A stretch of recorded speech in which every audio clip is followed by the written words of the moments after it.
The crop tool in Photoshop is very easy to use, but it's also very versatile because it has many different ways of correcting images. So first of all, this is the crop tool here in the toolbar. You can press C on the keyboard to get it quickly selected. And then once you have the crop tool active, you will see a bounding box around the whole image or the whole canvas. You can drag these corner points around to change the crop. And once you change the crop, you can also click anywhere in the middle to drag the crop rectangle around. There's an option which I prefer to turn off. It's called delete cropped pixels. If you have this turned off, then even if you crop the image, you won't lose all those details outside of the crop rectangle. So if I accept this crop by double clicking on the rectangle, I can go back with the crop tool, click on it again, and I can see that all the outside areas are still available. So if I want to again show those parts of the image, I can. So that's a non-destructive way of cropping your images, and I highly recommend to have it turned off most of the time. In case you want to keep a certain aspect ratio on the crop, you can choose that from here in the drop down. So if I want, let's say, a square format, I can just select that, and while having that selected, I can change my crop without affecting its aspect ratio. I can also choose other options here, let's say 5:7, portrait format, or 4:5, another standard for images. And of course, I can change these values around. So toggle between portrait or landscape version. Or if I want to have a free crop, I can just switch back to WH resolution. That way I can just play around and set the crop to whatever size and aspect ratio I need. Let me just accept this crop and show you another image where I would like to change the crop once again, but I am going to use a very interesting feature, which is actually the crop rectangles overlay. By default, it shows us the thirds of the image. So we can see whenever we change the crop, it automatically shows these lines which are dividing the image into 3 even sides. So we have 3 here and also 3 rectangles below. Now, the rule of thirds is a very common compositional technique, and that's why the crop tool has this feature, because then you can align certain parts of the image to match the rule of thirds rule, which says that the most interesting parts of an image should always be aligned to these thirds in the image.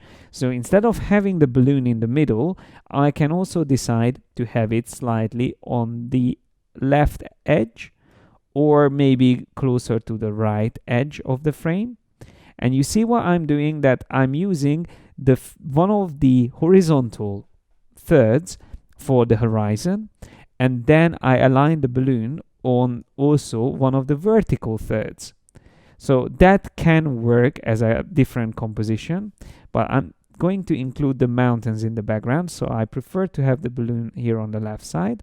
Something like that, and it doesn't have to be always exactly aligned, maybe slightly further down, something like that. If I press enter or return, I cropped the image based on the rule of thirds.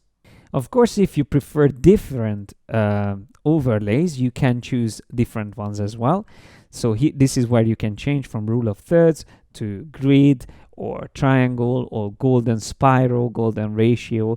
You can even use the shortcut O while you are using the crop tool to toggle through all these different compositional techniques.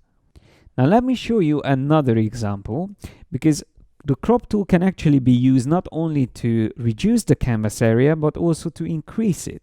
So if I zoom out a bit from this image by using the Command- shortcut or Control- on PC, I can now extend the canvas area by dragging the corner points further out. And you see Photoshop by default will create this white background because I have the background color set to white, which is here in the toolbar. And also this feature works mainly when you have the delete crop pixels turned back on. if you don't have that turned on, then Photoshop will just create empty pixels there. So it will have active area, but without having any color information. It will just have it transparent. And this is how Photoshop shows you transparency, with these gray and white blocks. So if I press enter, now I managed to increase the canvas size. Of course, there's a better way of doing this if you want to be a bit more precise. So I'm just going to undo this last step and go to Image, Canvas Size. So let's say you know that you need 50 pixels on all the edges, because you want to have like a white frame or border around the image.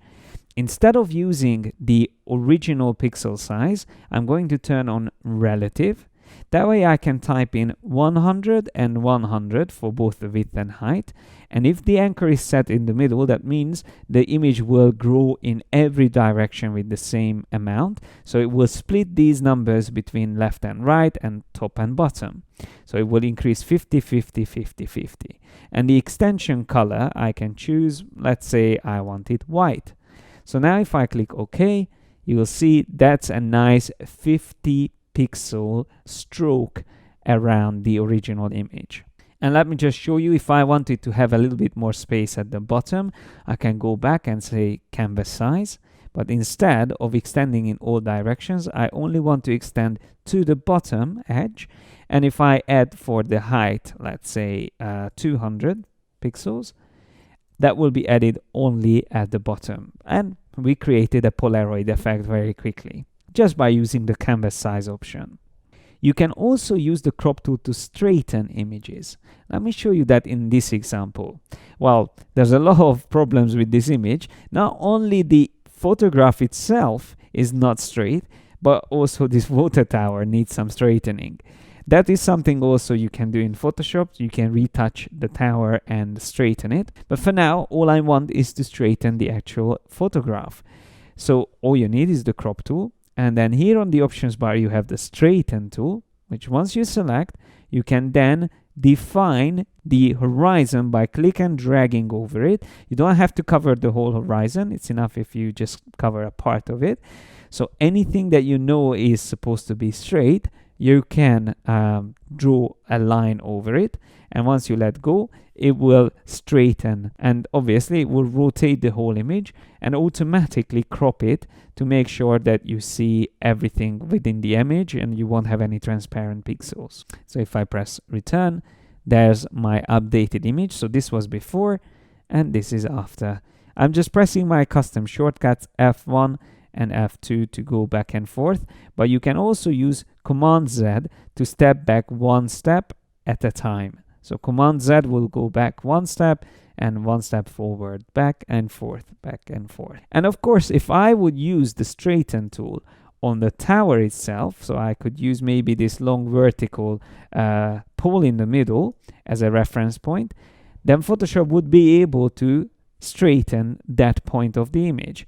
So that way we will have the water tower straight, but all the rest of the image is going to be on an angle. So you can use vertical lines or horizontal lines, whatever you are sure that was originally straight on the image.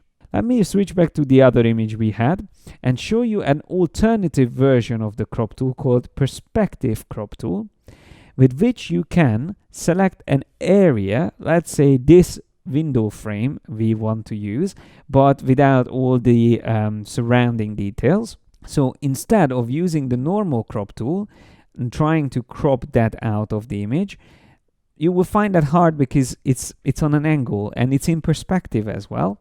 So instead of using this tool, I'm going to use the Perspective Crop Tool. I just switch to Perspective Crop Tool, and with this, I'm just going to zoom slightly closer as well. With this, all I need to do is to click on the four corners of this area, defining a plane that I'm going to use. And then once I press return, Photoshop will not only crop but also remove the perspective distortion on this part of the image. This feature is great if you want to save textures from different parts of images, or even if you took a picture of a painting but it was on an angle, you can always get rid of that perspective distortion and have it completely straight facing you. So now that we are familiar with cropping, it is time to talk about probably one of the most important features of Photoshop, and that is the layers panel. So that's what I'm going to show you in the next video.